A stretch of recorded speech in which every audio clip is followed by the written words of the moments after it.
cussing out on me. There were some connectivity issues. It was just pissing the crap out of me. But perhaps we have that situation ameliorated now. Okay, we're live. Okay. So anyway, I was on one laptop. There were some connectivity issues. I put it away. I got out another laptop. Um, Good buddy of mine. He's an IT guy, and said he'd help me fix it. And I've stood him up twice. John, if you're out there, let's just do this shit tonight, if we possibly can, because I'd like to, and I'll compensate you somehow. I'll buy you beer or something of that nature.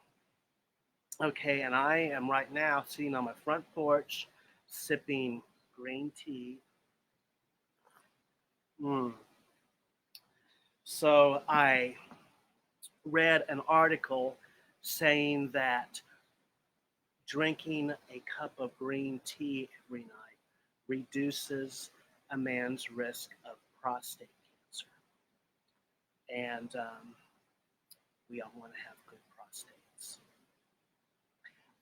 As you see, I don't have either of my kids with me tonight, but I do have my little buddy here. Yes, he's he's not a real dog. He's just a stuffed animal. But I I kind of like this fella. I don't have a name for him. Perhaps you can think of a name. I just call him Puppy. There's Puppy. And anyway, I would like to briefly tell you about a dream I had last night. This dream involved television, specifically the show Happy Days. There was Richie and the Fonz in the Cunningham's living room. And then, out of nowhere, comes Robin Williams in a space suit. So, obviously, this was the episode with Mork from Ork. And of course, the show had long since jumped shark when this episode aired. So I don't know why I dreamed this. Um, Perhaps it was in my subconscious somehow, some way since childhood. I don't know. I have a friend who is very much into dream analysis and Jungian archetypes. And perhaps I can divulge more details of my dream to her, and she can enlighten me. Okay. Before I get around to reading the poem, I just want to say that the past week, for me, it hasn't been terrible. I mean, yeah, there's been the expected anxiety like any week, but nothing really abnormal or terrible. But I know of friends and people I know of who are having a really hard time. And I thought it best not to read some really happy, sweet poem, but again, I'm not going to read a really depressing poem. The poem I'm going to read is by a man named Theodore Roethke, and he was one of the leading poets of the 20th century, some say the best. His confessional style had an influence on Sylvia Plath, and he wrote this poem, Elegy for Jane, a student of his who was tragically killed in a horse riding accident. And um, Theodore Roethke, he struggled with manic depression in his life.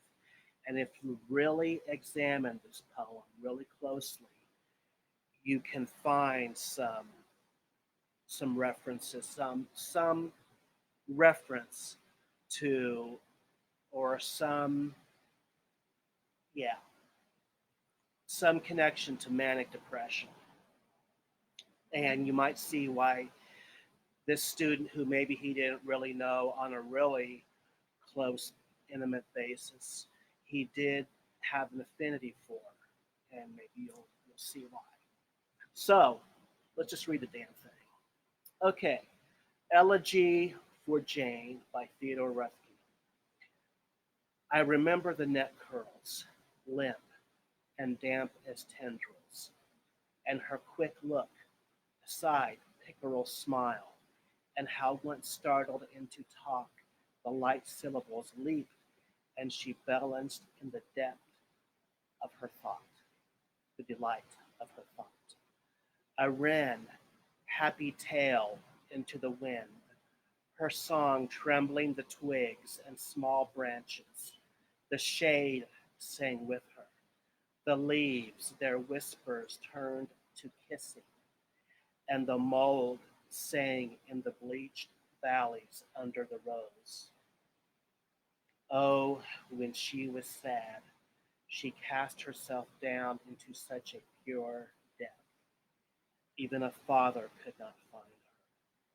Scraping her cheek against straw, stirring the clearest water. My sparrow, you are not here, waiting like a fern, making a spiny shadow.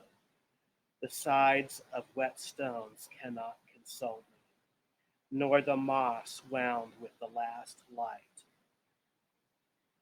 If only I could nudge you from this sleep, my maimed darling, my skittering pigeon, over this damp grave I speak the words of my love.